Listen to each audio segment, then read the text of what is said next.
Washington-lawmakers from both parties say momentum is building for a House vote that could force the Justice Department to release its full cache of files on convicted sex offender Jeffrey Epstein without redactions.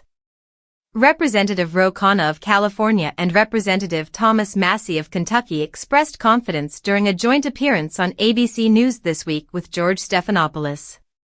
Khanna said the coalition of lawmakers pushing the measure has secured enough support to prevail.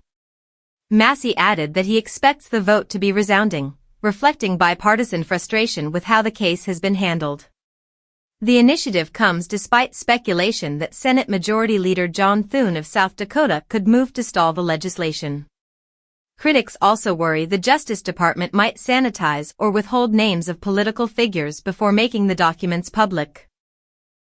Massie rejected that suggestion, insisting that Thune will be under enormous pressure to allow the release and that shielding allies would only deepen mistrust. Khanna said some government career officials and at least one attorney representing Epstein's accusers have already seen portions of the files, making it difficult for officials to quietly alter or conceal sensitive information.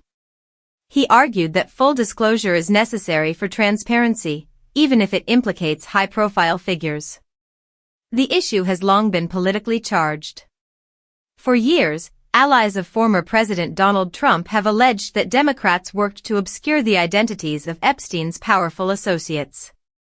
At the same time, critics of Trump note his friendship with Epstein in the 1990s and early 2000s, pointing out that transparency could also expose connections involving Republicans.